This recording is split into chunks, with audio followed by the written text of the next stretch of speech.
settle for less. It's all in your head, how you think you manifest. So get ready to rise, cause we about to be the best. Gotta switch it up, gotta break the old habits. Get your mind right, turn your dreams into habits. No negative vibes, only positive thoughts. What is up? What is up? What is up, guys? With another episode of the Mindset Cafe podcast. It is your boy Devan, and today I'm thrilled to have on a special guest for you guys, Lisa Franz. She is a nutrition coach. She is a podcast host. She is a digital nomad who is really revolutionizing the way we think about not only achieving our health, but also our fitness as well. And you already know with the Mindset Cafe, all about personal development, everything that we do at Strive to. So it's going to be awesome having her come on. She has a master's degree in exercise science, health promotion, and nutrition. And with over 5 years of coaching experience, she's helped over 300 clients really discover, how to choose between the life that you love and the body that you love, right? So I'm honored to have you on the podcast today, Lisa. Thank you for taking the time. Devan, it's a pleasure to be here. Thank you so much for that wonderful introduction as well. Of course. So let's dive straight in. How did you get into, the nutritional space, the fitness space? Like, what was your journey leading up to, it all?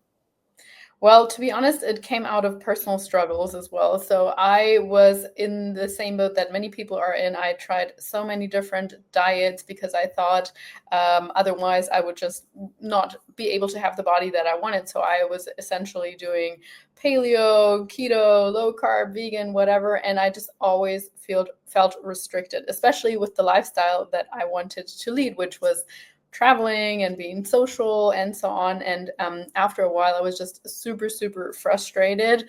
But thankfully, at some point, I learned that essentially it comes down to calorie balance and knowing how to have the right macros and the right portions, which would still allow me to have a piece of cake from time to time, or a slice of pizza, or a glass of wine on date night or so. And that was such a liberating, freeing experience. And I always talk about it in the sense of food freedom that I think many people are looking for. And that's allowed me to, create the life that I want and still live that in the body that I really appreciate and enjoy living in. And I've made it my mission to teach others to do the same thing. No, that's awesome. And, we having a similar background as yourself, it's one of those things where I guarantee you're probably the same way, right? It is so rewarding to see someone all of a sudden have that light bulb moment when you're teaching them about nutrition, when you're teaching them about fitness. And then the most rewarding, it's almost like a drug high for us as coaches and trainers, when your client comes back, it's so ecstatic and excited that they hit their goals, and there's no other feeling like it, that you just help truly transform someone's life, not only just right then, but now you've given them tools to essentially really know how to do this forever, right? So that's 100%. I love what you said there, because it truly is my goal, and I think it should be every good coach's goal, that to set people up for long-term success on their own, so that they're not dependent on you, and away from that scarcity thinking into, hey, we're going to empower these people. And not just that, because if people are successful with what they're doing, they're going to pass that on to their children. They're going to live a longer and happier life as well. So truly, it's just a whole cascade. And it really, like you say, sometimes when people come back from like, hey, I wasn't afraid of that carb anymore, or hey, I was on vacation and I actually maintained my weight. And like, that's a really big point. I think nowadays, we or most people struggle with moderation when it comes to anything. It's so easy to like yo-yo back and forth, or we love the extremes, and we're told by society that is quote unquote the norm. It's normal to gain weight over the holidays, or it's normal to come back 5 pounds heavier from vacation, to go extreme on the weekends, and to over restrict during the week. And that's really something that I want to help people move away from, because I don't think that truly that leads to a fulfilled life. I think that actually when we experience it, we realize that moderation and temperance and all that, sort of a little bit more self-restrained, but still enjoying in smaller quantities, is actually a lot more fulfilling long-term. 100%. No, and I definitely agree with you. And something that you said earlier right there, it was like, you want to be able to teach people how to do this stuff long term, right? And this is one of the biggest things when I was doing personal training.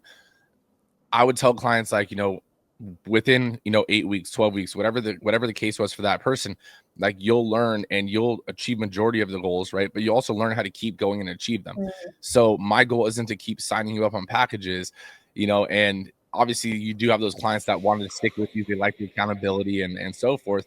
And I said, I'm not going to kick you away after the 8 or 12 weeks, but you should be able to do this on your own, right?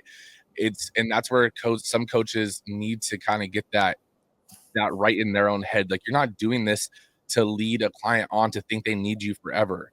That's not a coach, right? A coach is someone that's teaching someone else how to do something. You're coaching them how to be sufficient without you, right? That's such a good point. I think, generally speaking, I am a huge proponent of having a coach in various areas of your life, whether that's financially, relationships, or obviously nutrition or training. But I think at some point you should get to the point where you maybe not necessarily outgrow your coach, but where you have gotten what you can from that one coach. And then it might be time to take a little break and continue on your own, and then maybe look for a new coach. But if you're always with the same coach, there is some benefit to that in the sense that they already really know you very, very well. For example, I do have clients with whom I have worked with maybe 4 or 3 years, and to your point, they love it for the point of accountability. They love it for the point of, hey, we already know that it's pretty normal how your body responds to XYZ, and so we can just keep on building on that. But the majority of people, they're like with me for like maybe 8 to 18 months, somewhere but in that realm, and then they go out on their own, and they might find a different coach with whom they work on something else on. And yeah, I think that is such a good point. You shouldn't, as a coach, you shouldn't go into it like, oh, I need to keep that client for as long as possible. Yeah, you got to realize as a coach, like if you give a client the results and you teach them how to do this thing, whether they stay or not, and they become one of those like lifelong clients, right? Because you will have those kind of people.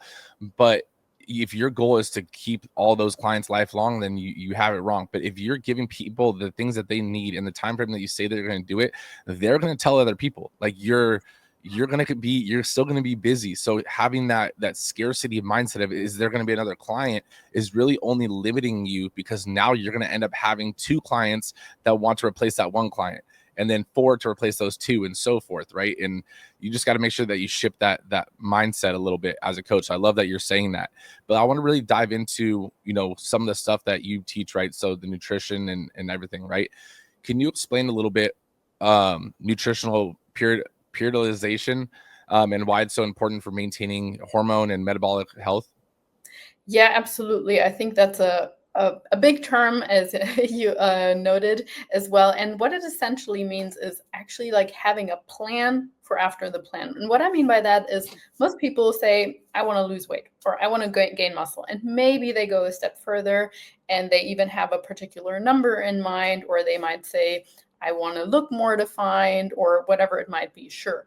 But oftentimes it, first of all, fails with defining that more clearly in the sense of action steps, but more importantly, in the sense of timeline. People don't necessarily think what's realistic, what's not realistic, and then what happens afterwards. So for example, in the instance of weight loss, we want to look at, right, how long is that going to take us? If someone wants to lose 15 pounds, many people might think, oh, I'm just going to do a 6-week crash diet and whatever, that's it. Well, that's the first problem. We want to go about it in a moderate, healthy way. I generally don't really aim for much more than about, let's say, a pound per week, depending on your current situation. Of course, if you've got a lot more to lose, then that's different. But, let's just say a pound per week. So that already gives people a bit of an expectation. Because if we go about it in a more moderate way, chances are you're going to pick up more of the habits, and they're going to stick more along the way. And so you're not yo-yoing back and forth this time. That would be my goal. So again, establishing a timeline, but more importantly, then also when we get to the goal, I'm not going to say, okay, see you later, Maria, good luck now. For me, the most important thing is that we then reverse you out of this. And so that means going through a strategic progress of increasing the calories again. So when we want to lose weight, regardless of what dietary pattern we follow, we need to be in a calorie deficit. So meaning consuming less than what the body is burning. That's pretty clear to most people. But then when they get to the end of the diet, one of two things happen. Either they just go back to the previous ways of eating, or say, oh, I want to just eat intuitively now. And that's one of the worst things we can do, because your body is going to send you all the hunger signals to put that weight back on. It doesn't actually want you to lose the weight, because a little bit of extra cushion is helpful for you to survive. And so it's thinking, what if another hunger period comes along? I'm actually going to send that person to all the signals to gain the weight back, and maybe a little bit more in case there is another hunger period. So you're going to experience more hunger. And on top of that, physiologically speaking, at that point in time, your body is also more inclined to store that extra food that you're eating because of your higher hunger signals as body fat. Again, more fat cells and so on. Your body wants you to put the weight back on. So first red flag, don't try to do intuitive eating right after your diet. You're going to put that weight back on. The other thing that often happens is people are so scared of increasing their food again, so that they stay in this really low calorie state. Particularly women are often prone to that, but I mean, actually probably both genders. So we don't want to stay there. That's not healthy for your metabolism. We get an adapted metabolism that way, meaning your body starts burning less. And number two, it's also not great for your hormones, or if you ever want to lose weight again in the future, it's just not a good place to be. So we want to bring the calories back up to a maintenance level, so meaning the same amount of food going in than out, but we want to do that in a gradual, progressive manner so that your weight actually stays the same and you maintain your goals. And so that's the second part of periodization. And then we might think about, okay, are you really content with where you're at the moment, or do you actually want to go into another weight loss phase, maybe in the later half of the year, or maybe you want to even go into a muscle gaining phase? So really like strategically thinking about, what am I doing this year? And even strategically approaching quote unquote maintenance phase. So the phase where we're just aiming to stay at the same weight.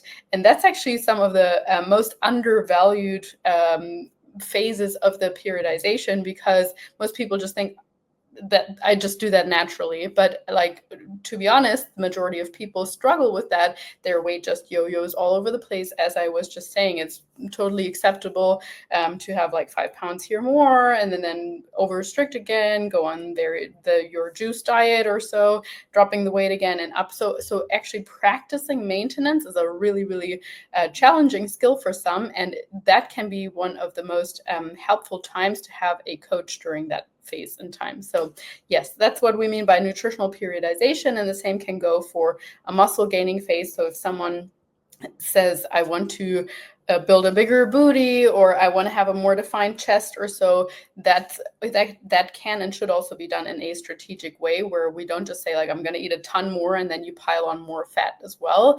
But we want to just do that in a more gradual way. We don't need to do a quote unquote dirty bulk in order to actually build some muscle. No, that's 100% true. Yeah, it's basically like there's phases to it. You know, phase one, we're doing this, then phase two is this. What are maybe some of the misconceptions that you face, or that you as a coach get asked about, you know, fat loss or muscle building? Like when you're talking with clients, like, what are they telling you? Oh, I thought it was this, but you're like, no, that's not actually how it works. Well, so 2 points that I already touched on. So for one, sometimes people do think they need to really increase their calories a ton in order to be able to build muscle. I think often it comes more down to refining the training program, which is perhaps where your area of expertise also comes more in. But like really like pushing yourself a little bit closer to failure, optimizing your recovery, and then in those cases, 100, 200 calories in a surplus can be absolutely sufficient in order to build muscle in a more gradual way without piling on that extra fat. So that might be one point. And often women are especially like afraid of even doing a gaining phase, because it sounds like, oh no, I don't want to have a huge weight increase or so. But if you do it in that gradual way, it can actually be really empowering, and you restore your hormones during that time, and you just feel great overall. So I really encourage anyone really leaning into that and trying that from time to time. The second one would be that adapted metabolism, because sometimes I get people that do realize, hey, I have been dieting for a really long amount of time and nothing is really happening. I'm not dropping any weight anymore. I think my metabolism is broken. And first of all, your metabolism doesn't really break, because I would insinuate that you can't really fix it anymore, or that's a more permanent state. If anything, it is adapted. And the great news about that is that, as I mentioned, it can actually be reversed. So if you slowly, gradually increase the calories again, and then you stay at that maintenance level for some time, sending your body sort of a reassurance message of like, hey, we're taking care of you. There is food around. You can start burning again. You can optimize your hormones again. You can increase your energy output again. After a while, it will gain that trust back, and then you can drop back into a calorie deficit, and it will actually, quote unquote, work again. So those are some common misconceptions alongside of, I'm getting older, it's not possible to build muscle, or I'm getting older, it's totally normal to gain weight every single year. And research is just really, really clear that that's actually not true. Yes, of course, as we age, our body naturally wants to get rid of a little bit of the muscle that we have, because it's kind of like, you're not using that, it's expensive tissue, let's just get rid of it instead of the fat mass. But if we work against that, if we do strength training, if we do consume a diet high or at least moderately high in protein, we automatically at least counter that and maintain the same amount of muscle. And also in regards to the metabolism slowing down as we age, that's really not to the same extent that people think it is. It might be 1% or so from the age of 60 onwards, if that. But aside from that, it's actually much more that our lifestyle just changes. So people might be very busy with their families, be a lot more sedentary, skip the gym more often, drink more alcohol, or be more stressed out, and that manifests in the weight piling on, as opposed to the aging itself being responsible for you gaining the weight. Yeah, no, definitely. And that is so true. And I think, I mean, I've had those talks with clients before, right? They, especially the elderly clients, and them being like, well, it's just because my body is, since I'm older, I'm weaker. I'm like, that's not how that really works. I was like, think about this. You used to work out, you told me, right, until you were about 35, 40, right? And so up until that point, you were putting, the strenuous activity and that pull and push on the bones from the muscle tissue. And that's what was creating your body's response of, okay, I have to have strong bones.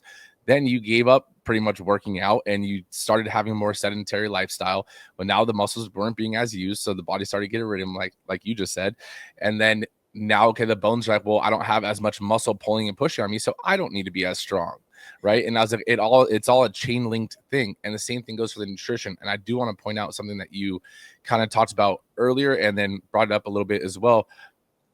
I had a client one time and it was my first time ever, having a client like this, but it's proof that nutrition plays a role more than just fat loss, right? Or muscle building. I had a client that she was a model, right? And she was in athletics. And when we had first signed up, she wanted to tone up and, everything a little bit more. And I was like, okay, no problem. Let's do your body fat. Let's do, all the readings. And then she was like, one thing I do want to know, like maybe if we can work this in, or if you could help me. And I was like, yeah, whatever it is, let me know. And she's like, well, I haven't had my menstrual cycle in like a year. And I was like, I'm gonna have to get back to you on that. I was like, that is a curveball. You can't just, throw at me right on the first one. I will find an answer, I promise. And we actually worked that back in, but that had to be solely through nutrition. That was nothing to do with the actual workout itself, but nutrition does play a role, right? So I want you to dive a little bit into the nutrition, how it plays a role and how it plays a role in hormones.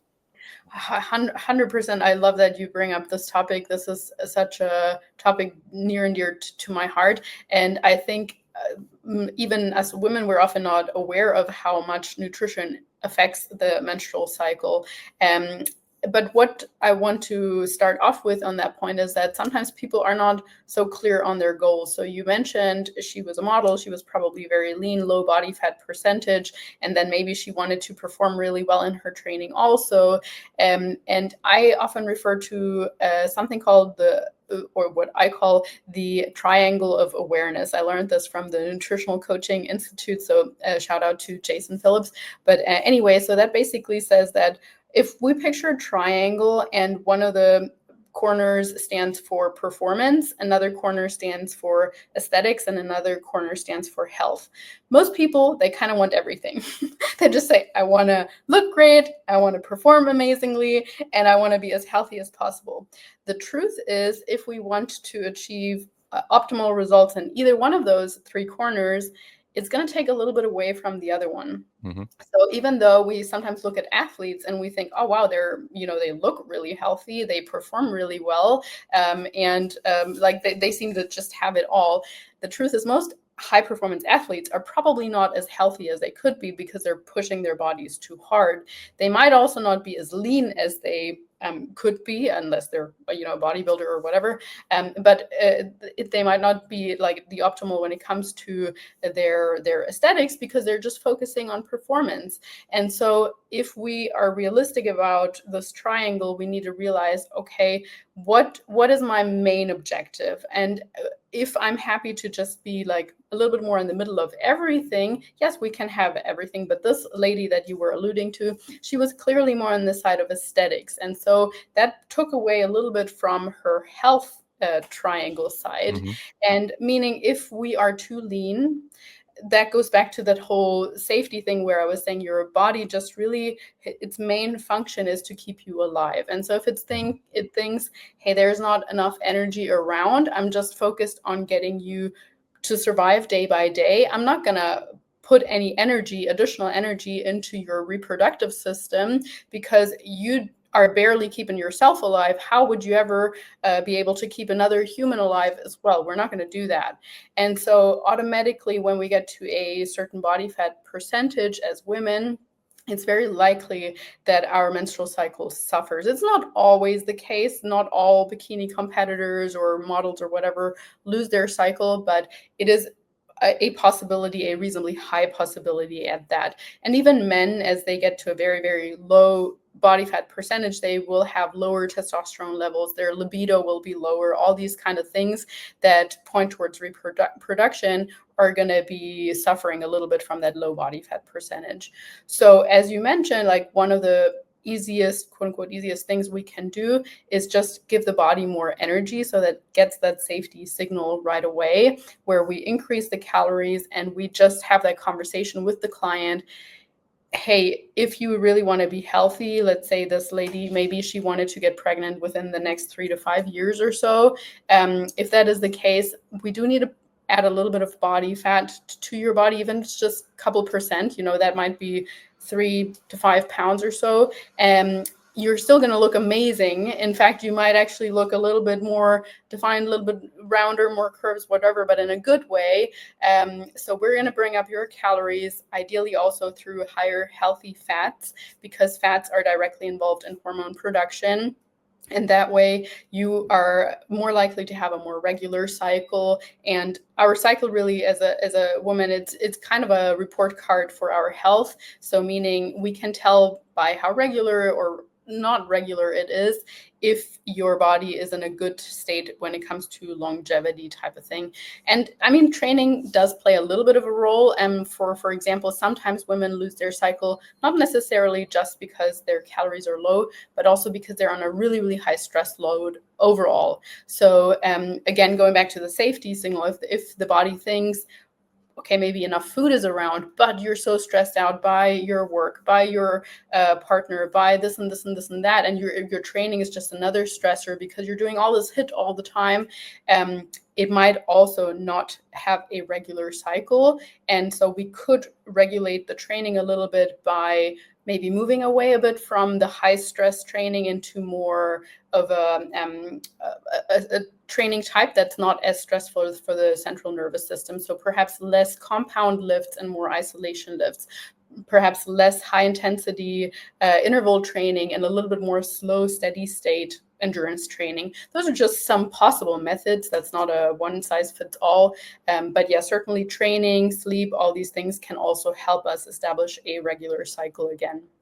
Yeah, and one that you just mentioned right there too. But yes, there is nutrition, the fitness, like it is not one size fits all. And that's the biggest thing. Like I struggle with having to tell people, like when I have these conversations, and not that I struggle with it, it's like you obviously can't get it into everyone's mind, but at one time, right? But with social media and thinking that this is how you have to do it in order to get this result, there is 10,000 paths to get you to that end goal, and you have to find the one key or a couple of the keys that can unlock the paths that work for you, both nutrition and both in fitness. But I can guarantee all the paths include sleep, right? And believe me, like I am the biggest like hypocrite like on this one, because I don't sleep as much as I probably should, right? But I know that I should, and that's the difference, right? Other people think that you can get away with it, and they think that you can catch up with it on the weekend. Sleep doesn't work that way, right? It is, you lose the sleep, you lose the sleep, right? There is no on the weekend sleep for all day long and you just recouped all those hours. It doesn't work that way. So if you're not getting enough sleep in anything like, you know, high blood pressure, or, you know, any of these like random things that you're starting to, you know, have acute, you know, symptoms of, try just getting a little more sleep and see if that changes things first, you know, and if you're not getting enough sleep. But I do want to go into something else that you had mentioned earlier when you were talking about your own story. So I want to rewind a little bit on that, because everything you just said with nutrition is so crucial. And I think it is so important for people to really know this. How do you help clients with really enjoying, let's say, social settings, or, you know, putting down that piece of cake or enjoying that piece of cake, right? And eating those fun foods now that the holidays are coming up and everything, and staying on track for their goals? Great question. Just touching on what you just said still though, I do think that if someone listening is looking for a good coach or trying to establish like what could be a good coach, generally speaking, they're going to ask you a lot of questions. So if they just say, this is how it is, and here's my plan, because you're a woman and you're, I don't know, 5'2" or whatever, you should run for the forest. This is not a good coach. They should almost always say like, oh, it depends. If you're like, is this true or not? It depends. Or like just really going into the nuanced sides of things. And yeah, if someone is like dogmatic and just saying this worked for me, so it's going to work for you, or everyone has to do intermittent fasting or so, I would also say that is a red flag, because Yes. it is so personalized.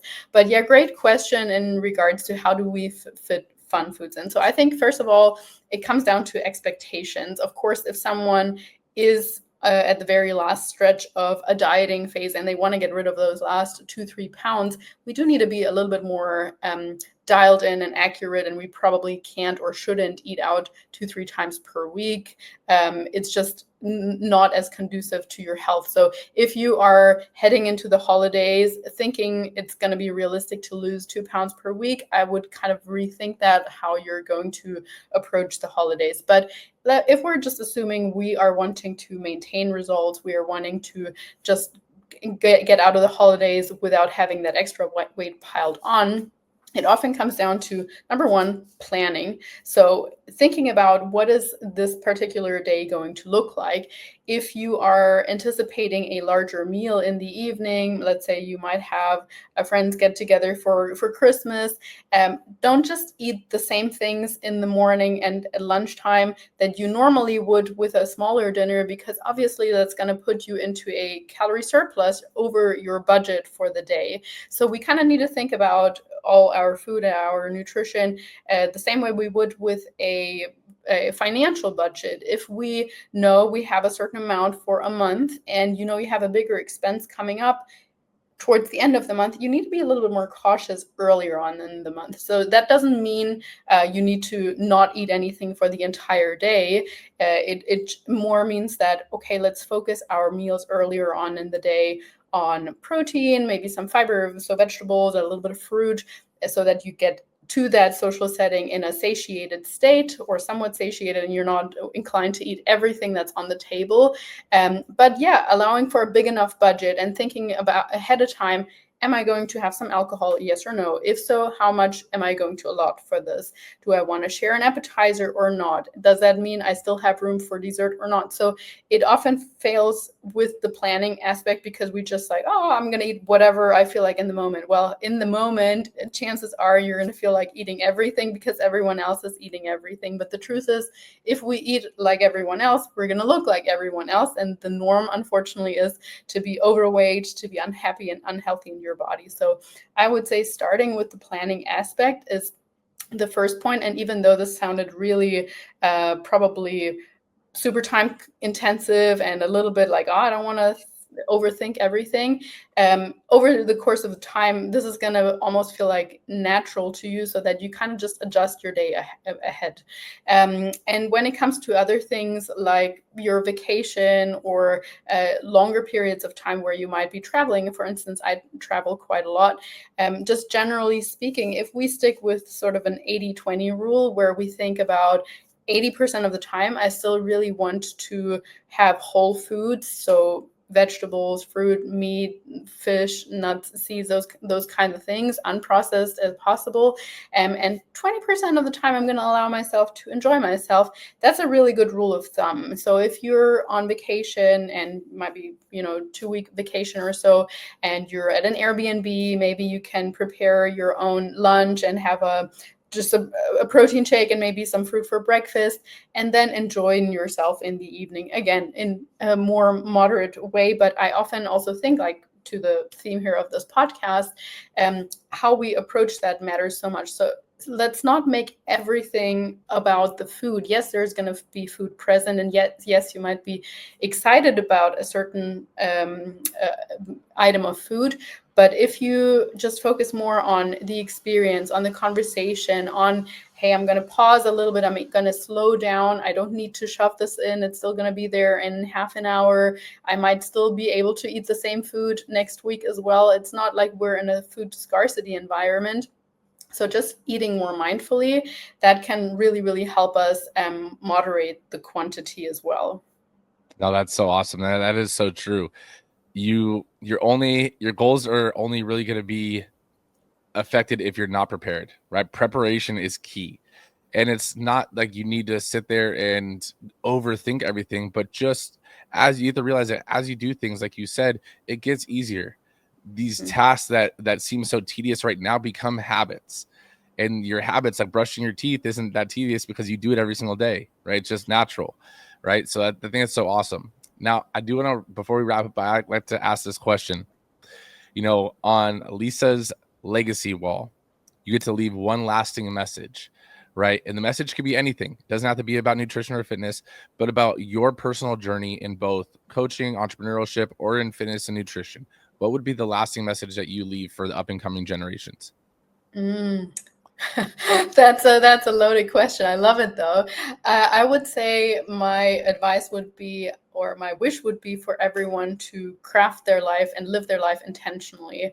I spent several years of my life initially just following into the steps that I thought were expected of me, that people wanted me to live, or just because I thought that was normal. And I realized it doesn't have to be that way. You don't have to be in a job, in a relationship, in a body that you don't actually enjoy.